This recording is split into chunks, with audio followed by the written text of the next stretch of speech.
कर्नाटक में चुनाव मतलब लोकतंत्र का वो महापर्व जहां पर कर्नाटक के लोग ये सुनिश्चित करेंगे कि किसको वो सत्ता में बिठाएंगे और किसको विपक्ष की भूमिका निभाने के लिए मजबूर करेंगे।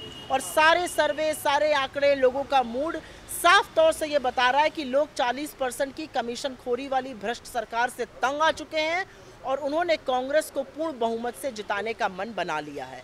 लेकिन अब चुनाव रैली है, चुनाव का मौसम गर्मा रहा है और भाजपा का शीर्ष नेतृत्व यहाँ पर आकर रैलियां कर रहा है। गृह मंत्री अमित शाह जी और योगी आदित्यनाथ जी जैसे लोग आए। गृह मंत्री अमित शाह जी ने कल कहा कि कर्नाटक के चुनाव का कोई मतलब नहीं है, कर्नाटक को मोदी जी के हाथों में सौंप दो।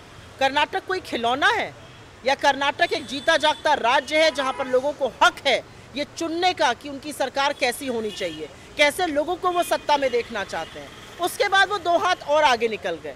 उन्होंने कहा कर्नाटक में अगर भाजपा हार गई तो दंगे होंगे। ये भाषा, ये शैली, ये धमकी गृह मंत्री की हो सकती है? ये किस तरह की बातें करते हैं? और आप कब समझिएगा कि कर्नाटक की एक संस्कृति है, परंपराएं हैं, तहजीब है और लोगों को ये हक है कि वो सुनिश्चित करें कि वो किसको जिताएंगे।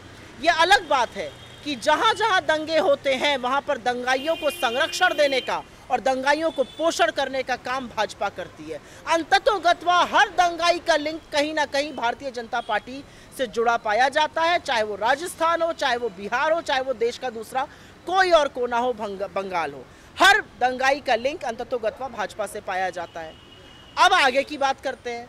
उनसे एक आगे स्क्रिप्ट लिखने आ गए योगी आदित्यनाथ जी, उत्तर प्रदेश के मुख्यमंत्री।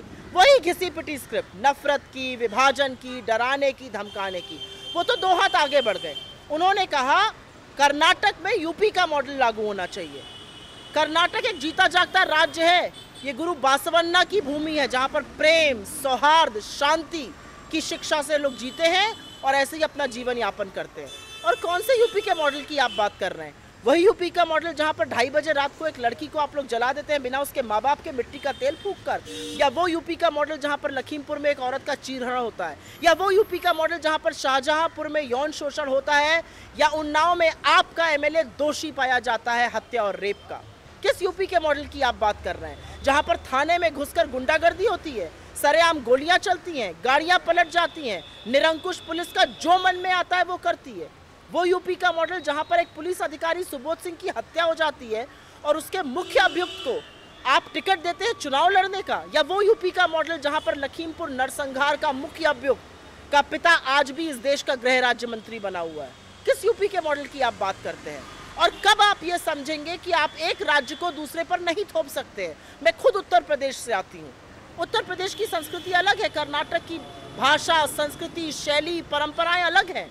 इसकी इज्जत करना सीखिए। क्यों आप हमेशा थोपना चाहते हैं? क्यों एक ही मॉडल पूरे देश में लागू करना चाहते हैं? ये सवाल आज मैं नहीं, ये सवाल कर्नाटक के लोग अपनी अस्मिता, अपनी इज्जत, अपने सम्मान के बल पर पूछ रहे हैं आपसे कि क्यों यूपी का मॉडल यहाँ लागू होगा।